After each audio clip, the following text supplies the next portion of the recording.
ಇವತ್ತು ಒಂದು ಆಕ್ಟಿವಿಟಿ ಮಾಡೋಣ. ರೆಡಿ ಇದ್ರಿ? ಈಗ ಇಬ್ರು ತಂಡದ ಲೀಡರ್ಗಳಿದ್ದಾರೆ. ಯಾರು? ಉದಯ್ ಕುಮಾರ್ ಮತ್ತೆ ಮಾಧವ. ಈ ಟೀಮಿನ ಸದಸ್ಯರು ಯಾವ ಭಾಗದಲ್ಲಿ ಕೂತೀರಿ? ಈ ಕಡೆ ಕೈ ಎತ್ತಬೇಕು. ಈ ಟೀಮಿನ ಸದಸ್ಯರು ಓಕೆ, ಈ ಕಡೆ ಕೂತಿದ್ದೀರಿ. ಇಲ್ಲಿ ಬೋರ್ಡ್ ಕಾಣಿಸ್ತದ? ಇದ್ರ ಮೇಲೆ ಕೆಲವೊಂದಿಷ್ಟು ಶಬ್ದಗಳನ್ನ ಬರೆದಿದ್ದೀವಿ. ಅದು ನಿಮ್ಮ ಪಾಠಕ್ಕೆ ಸಂಬಂಧಪಟ್ಟಂತ ಶಬ್ದಗಳು. ಇದರಲ್ಲಿ ಮೊದಲನೇದ ನಿಮ್ಮ ಟೀಮ್ ತಂಡದ ನಾಯಕ ಒಂದು ಯಾವ ಶಬ್ದವನ್ನಾದ್ರೂ ಹೇಳ್ಬೋದು. ಅದನ್ನ ನಿಮ್ಮ ತಂಡದ ಸದಸ್ಯರು ಏನ್ ಮಾಡ್ಬೇಕು, ಅದಕ್ಕೆ ಅದ್ರ ಕುರಿತು ಹೇಳ್ಬೇಕು. ಒಂದ್ಸಲ ಆದ್ರೂ ಹೇಳ್ರಿ, 2 ಸಲ ಆದ್ರೂ ಹೇಳ್ರಿ, ನಿಮ್ಗೆ ಎಷ್ಟು ಗೊತ್ತಿದೆ ಅಷ್ಟು ಹೇಳ್ಬೋದು. ಒಂದ್ ವೇಳೆ ನೀವು ಹೇಳದೇ ಇದ್ರೆ ಅದನ್ನ ಈ ತಂಡದವ್ರು ಹೇಳ್ಬೋದು. ಹೇಳಿದ್ರೆ ನಿಮ್ಗೆ 2 ಅಂಕ. ಅರ್ಥ ಆಯ್ತಾ? ಇವ್ರು ಬಿಟ್ಟಿದ್ದ ನೀವು ಹೇಳಿದ್ರೆ 2 ಅಂಕ, ನೀವು ನೇರವಾಗಿ ಹೇಳಿದ್ರೆ 1 ಅಂಕ. ಆ ನಂತರ ಈ ತಂಡದವರು ಯಾವುದೇ ಒಂದು ಪದವನ್ನು ಸೂಚಿಸಿದಾಗ ಅದಕ್ಕೆ ಏನ್ ಮಾಡ್ತಾರೆ, ನೀವು ಹೇಳಿದ್ರೆ ಅಂಡರ್ಲೈನ್ ಆಗ್ತಾರೆ, ಅಂದ್ರೆ 1 ಅಂಕ, ಅದು ನೀವು ಹೇಳಿದಿರಿ ಅಂತ.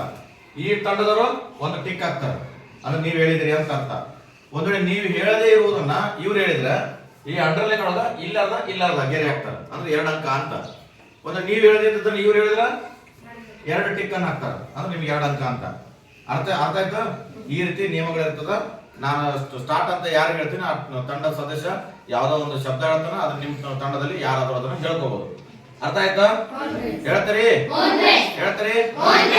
ತಂಡದ ನಾಯಕರು ಚೆನ್ನಾಗಿ ಆಟ ಆಡಪ್ಪ. ಓಕೆ, ಆಕ್ಟಿವಿಟಿ ಚೆನ್ನಾಗಿ ಮಾಡ್ರಿ. ರೆಡಿ ಇದ್ರಿ? ಓಕೆ, ಸ್ಟಾರ್ಟ್ ಮಾಡೋಣಪ್ಪ. ಸ್ಟಾರ್ಟ್ ಮಾಡೋಣ.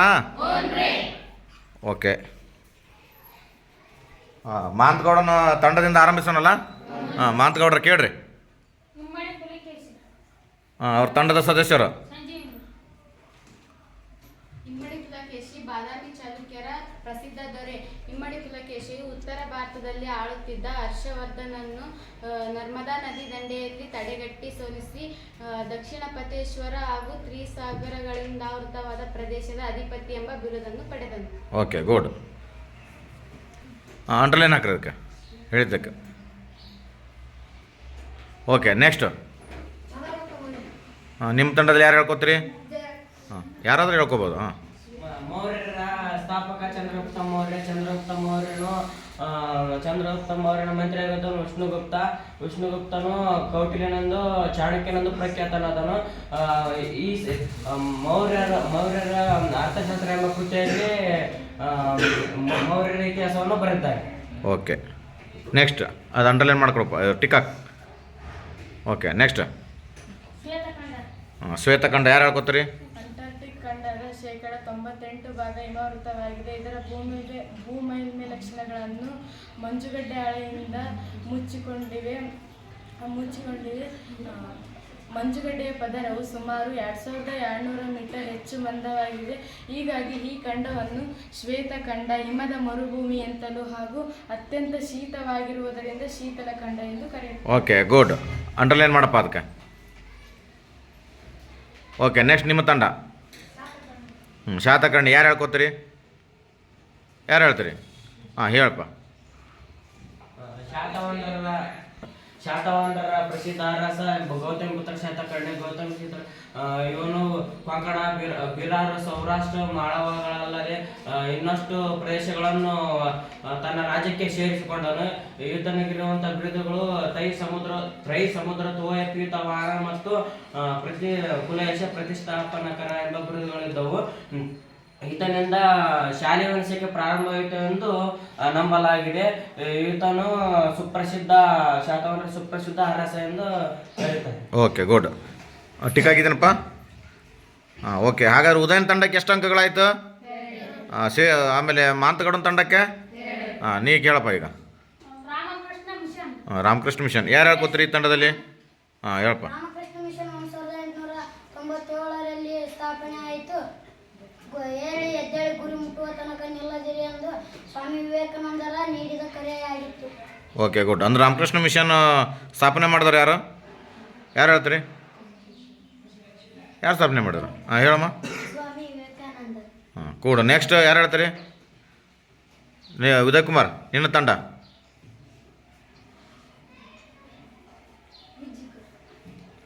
ವಿಜ್ಜಿಕ. ವಿಜ್ಜಿಕ ಯಾರು ಹೇಳ್ಕೊತೀರಿ? ಚಿಮ್ಮಡಿ ಪುಲಕೇಶಿಯ ಸೊಸೆಯಾದ ಪಿಜ್ಜಿಕಳು ಒಬ್ಬ ಕವಿಯಿತ್ರಿ. ಈ ಪಿಜ್ಜಿಕಳು ಬರೆದಂಥ ಸಂಸ್ಕೃತ ಗ್ರಂಥ ಕೌಮುದಿ ಮಹೋತ್ಸವ.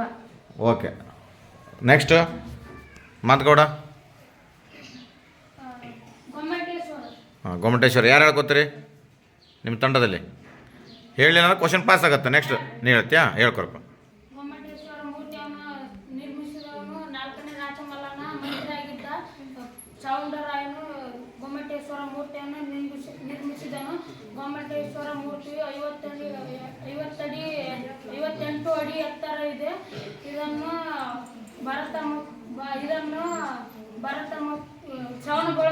ಶ್ರವಣ ಬೆಳಗೊಳದಲ್ಲಿ ಸ್ಥಾಪಿಸಲಾಗಿದೆ. ಓಕೆ, ಅಂದ್ರೆ ಭರತ ಮತ್ತು ಬಾಹುಬಲಿ ಇಬ್ಬರು ಸಹೋದರಲ್ಲ, ಅವ್ರ ಕಥೆಯನ್ನು 100 ಸಹೋದರರಲ್ಲಿ ಭರತ. ಹಾಂ, ಓಕೆ ಓಕೆ ಓಕೆ. ನೆಕ್ಸ್ಟ್ ಹಾಂ, ಉದಯ್ ಕುಮಾರ್. ಮಗದ ಯಾರು ಹೇಳ್ತಾರಪ್ಪ? ನೀನು ಹೇಳ್ತೀಯಾ? ಓಕೆ. ಮೌರ್ಯ ಸಾಮ್ರಾಜ್ಯದ ರಾಜಧಾನಿ ಮೌರ್ಯರು ಮಗಧ ಪ್ರದೇಶದಿಂದ ಆಳ್ವಿಕೆ ನಡೆಸಿದರು ಮತ್ತು ಗುಪ್ತರು ಕೂಡ ಮಗಧ ಪ್ರದೇಶದಿಂದ ಆಳ್ವಿಕೆ ನಡೆಸಿದರು. ಅಂದರೆ ಮೌರ್ಯ ಸಾಮ್ರಾಜ್ಯ ಮೊದಲು ಆಳ್ವಿಕೆ ಮಾಡಿದ್ದು ಮಗಧ ಪ್ರದೇಶದಿಂದ ಅಲ್ವಾ ಆರಂಭ ಮಾಡಿದ್ದು. ಓಕೆ, ರೈಟ್ ಮಾಡಪ್ಪ. ನೆಕ್ಸ್ಟ್ ನಿಮ್ಮ ತಂಡ. ಆಮ್ಲಮಳೆ ಯಾರು ಹೇಳ್ಕೊತೀರಿ ನಿಮ್ಮ ತಂಡದಲ್ಲಿ? ಹೇಳ್ತೀಯಾ? ಓಕೆ. ಸಂಪ್ಲೀರಿಕ ಆಮ್ಲ, ಇಂಗಾಲದ ಡೈಆಕ್ಸೈಡ್, ಮಾನಾಕ್ಸೈಡ್ ಕೂಡಿರುವ ರಾಸಾಯನಿಕ ಕ್ರಿಯೆಗಳಿಂದ ಬರುವುದೇ ಆಮ್ಲಮಳೆ. ಅಂದ್ರೆ ಮಳೆ ಸುರಿತದಲ್ಲ, ಆ ಮಳೆ ನೀರಲ್ಲಿ ಈ ಎಲ್ಲ ಅಂಶಗಳು ಏನು ಮಾಡ್ತಾವೆ? ಕಂಡು ಬರ್ತಾವೆ. ಹಾಗಾಗಿ ಅದನ್ನು ನಾವು ಏನಂತೀವಿ? ಆಮ್ಲ ಮಳೆ ಅಂತ ಕರಿತೀವಿ. ಅಂದರೆ ಈ ಆಮ್ಲ ಮಳೆಯಿಂದ ಕೆಲವೊಂದು ವಸ್ತುಗಳು ಏನಾಗ್ತಾವೆ? ಅಂದ್ರೆ ತುಕ್ಕು ಹಿಡಿದಾವು, ಹೌದಲ್ಲ? ಓಕೆ. ನೆಕ್ಸ್ಟ್ ನೀನು ಹೇಳಪ್ಪ. ಏನು? ವಿಶ್ವಸಂಸ್ಥೆ ಯಾರು ಹೇಳ್ಕೊತೀರಿ ನಿಮ್ಮ ತಂಡದಲ್ಲಿ? ವಿಶ್ವಸಂಸ್ಥೆ ಹೇಳ್ತೀರಿ? ವಿಶ್ವಸಂಸ್ಥೆ 1945 ಅಕ್ಟೋಬರ್ 24ರಂದು ಸ್ಥಾಪನೆ ಆಯಿತು. ಹಾಂ, ಓಕೆ. ಮುಗಿತಾ? ಓಕೆ, ರೈಟ್ ಮಾಡಪ್ಪ. ಇದನ್ನೇ ಹೆಚ್ಚಿಗೆ ಯಾರು ಹೇಳ್ಕೊತೀರಿ? ಯಾರು ಹೇಳ್ತಾರೆ ನಿಮ್ಮ ತಂಡದಲ್ಲಿ? ಹೇಳ್ಬೋದಾ? ಇದರ ಕೇಂದ್ರ ಕಚೇರಿ ಫ್ರಾನ್ಸ್ ಪ್ಯಾರಿಸ್ನಲ್ಲಿದೆ. ಓಕೆ, ಮತ್ತೆ? ಓಕೆ, ನೆಕ್ಸ್ಟ್ ಕೊಡು. ಹಾಂ, ಆಸ್ಟ್ರೇಲಿಯಾದ ಪ್ರಾಣಿ ವರ್ಗ ಯಾರು ಹೇಳ್ಕೊತೀರಿ? ಉದಯ್ ಕುಮಾರ್ ಮಾತುಗೌಡನ ತಂಡದವರು. ಹಾಂ, ಹೇಳಮ್ಮ. ಎಮ್ಮು, ಕಾಂಗುರ, ಎಮ್ಮು, ಡಿಂಗೋ, ಕಪ್ಪು ಹಂಸ, ಕರಡಿ. ಕರಡಿ ಕೋಲ. ಹಾಂ, ಕರಡಿ ಕೋಲ. ಅದು ಕಪ್ಪು ಅಂಶ ಪಕ್ಷಿ ಒಳಗೆ ಬರ್ತದೆ. Okay, good. ನೆಕ್ಸ್ಟ್ ಹಾಂ, ನೀ ಹೇಳಪ್ಪ ಉದಯ್ ಕುಮಾರ್ ನಿಮ್ಮ ತಂಡದ ಸದಸ್ಯರಿಗೆ. ಸರ್ವೋಚ್ಚ ನ್ಯಾಯಾಲಯ ಯಾರು ಹೇಳ್ಕೊತೀರಿ? ಹಾಂ, ಹೇಳಮ್ಮ. ಸರ್ವೋಚ್ಚ ನ್ಯಾಯಾಲಯವು ನವದೆಹಲಿಯಲ್ಲಿದೆ. ಇದು 34 ನ್ಯಾಯಾಧೀಶರನ್ನು ಒಳಗೊಂಡಿರುತ್ತದೆ. Okay, good. ನೆಕ್ಸ್ಟ್ ಯಾವುದಪ್ಪ? ಹಾಂ, ಕೋಲಾಲ ಯಾರು ಹೇಳ್ಕೊತೀರಿ? ಗಂಗರು ಕೋಲಾರ ಮತ್ತು ತಲಕಾಡಿನಿಂದ ರಾಜ್ಯವನ್ನು ಆಳಿದರು. ಹಾಂ, ಓಕೆ, ಸಿಡ. ಮತ್ತು ನೆಕ್ಸ್ಟಪ್ಪ? ಹಾಂ, ನೆಕ್ಸ್ಟ್ ನಿಮ್ಮ ತಂಡ.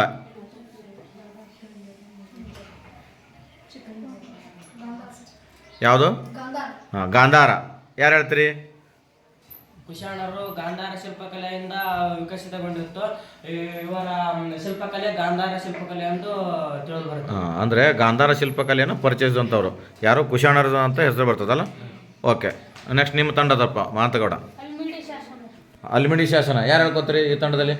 ಹಾಂ, ಕನ್ನಡದ ಮೊದಲ ಶಾಸನ ಅಲ್ಮಿಡಿ ಶಾಸನ. ಓಕೆ, ಕನ್ನಡದ ಮೊದಲ ಶಾಸನ ಅಲ್ಮಿಡಿ ಶಾಸನ. ಮತ್ತು ಇದ್ರ ಕುರಿತು ಸ್ವಲ್ಪ ಏನಾರ ಹೇಳ್ತೀರ? ಎಕ್ಸ್ಪ್ಲೇಷನ್ ಯಾರಾದ್ರ ಈ ತಂಡದವರು ಹೇಳದಿದ್ರೆ ನಿಮ್ಗೆ ಕೊಡೋಣ. ಹೇಳ್ತೀಯಾ? ಹೇಳಪ್ಪ. ಇದು 5ನೇ ಶತಮಾನದಲ್ಲಿ ರೂಢಿಯಲ್ಲಿತ್ತು. ಇದನ್ನ ಅಲ್ಮಿಡಿ ಶಾಸನವನ್ನು ಬರೆದವರು ಅಶೋಕ. ಅಲ್ಮಿಡಿ ಶಾಸನ ನೋಡು, ರಾಂಗ್ ಹೇಳ್ತಾ ಇದ್ದೀವಿ.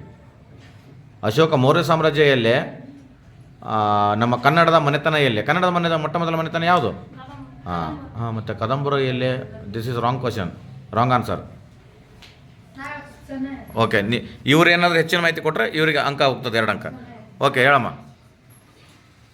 5ನೇ ಶತಮಾನದಲ್ಲಿ ರೂಢಿಯಿದ್ದ ಭಾಷೆಯ ಶಾಸನವಿದು. ಇದು ಕದಂಬರ ಮನೆತನಕ್ಕೆ ಸೇರಿದ ಶಾಸನವಾಗಿದೆ. ಈ ಶಾಸನವು ಕನ್ನಡದಲ್ಲಿ ದೊರೆತ ಮೊದಲ ಶಾಸನವಾಗಿದೆ. ಅಲ್ಮಿಡಿ ಶಾಸನವು ಶಾಸನಗಳಿಗೆ ಉದಾಹರಣೆಯಾಗಿದೆ. ಓಕೆ, ಈ ಶಾಸನವನ್ನು ಹೊರಡಿಸಿದವರು ಯಾರು? ಯಾವ ಕಾಲದಲ್ಲಿ ಹೊರಡಿಸ್ತು ಅಂತ ಹೇಳ್ತಾರೆ? ಹಾಂ ಹೇಳಪ್ಪ. ಈ ಶಾಸನ ಹೊರಡಿಸಿದವರು ಕಾಕುಸ್ತವರು. ಇದು ಬೇಕು ನಮ್ಗೆ. ಯಾಕಂದರೆ ನಾವು ಕನ್ನಡಿಗರ ಅಂದಮೇಲೆ ನಮ್ಮ ಕನ್ನಡ ಮನೆತನದ ಕುರಿತಂಥ ಇತಿಹಾಸ ನಮಗೆ ಗೊತ್ತಿರಬೇಕಲ್ಲ. ಮತ್ತು ಅದನ್ನೇ ನಾವು ಮರೆತರೆ ಹೆಂಗಪ್ಪ ಅಂತೀನಿ ನಾನು. ಯಾಕಂದರೆ ಈ ಕದಂಬ ಮನೆತನ ಅನ್ನೋದು ಕನ್ನಡಿಗರ ಸ್ವಾಭಿಮಾನ. ಹಾಗಾಗಿ ಕನ್ನಡ ನಾಡು ನುಡಿ ಜಲ ಇದು ಎಲ್ಲದರ ಒಂದು ಸಂಕೇತ ಅಂತ ನಾವು ಒಂದು ಕಡೆ ಹೇಳ್ತೀವಿ. ಅಂಥದ್ರಲ್ಲಿ ನಾವು ಈ ನಮ್ಮ ಕನ್ನಡದ ಮೊಟ್ಟ ಮೊದಲ ಶಾಸನವಾದಂಥ ಹಲ್ಮಿಡಿ ಶಾಸನದ ಬಗ್ಗೆನೇ ನಮಗೆ ಸಮರ್ಪಕ ಮಾಹಿತಿ ಇಲ್ಲ ಅಂದರೆ ಅದು ಸಮಂಜಸ ಅನ್ಸೋದಲ್ಲ, ಹೌದಲ್ಲ? ಇನ್ನೂ ಸ್ವಲ್ಪ ಮಾಹಿತಿಯನ್ನು ಏನು ಮಾಡಬೇಕು, ಕಲೆಕ್ಟ್ ಮಾಡಿಕೊಂಡು ಓದ್ಕೊಳ್ಬೇಕು. ಓದ್ಕೊಳ್ತೀರಿ? ಓಕೆ. ಈ ನಿಮ್ಮ ಟೀಮಿಗೆ ಅಂಕ ಹಾಕು, 2 ಹಾಕು. ಓಕೆ.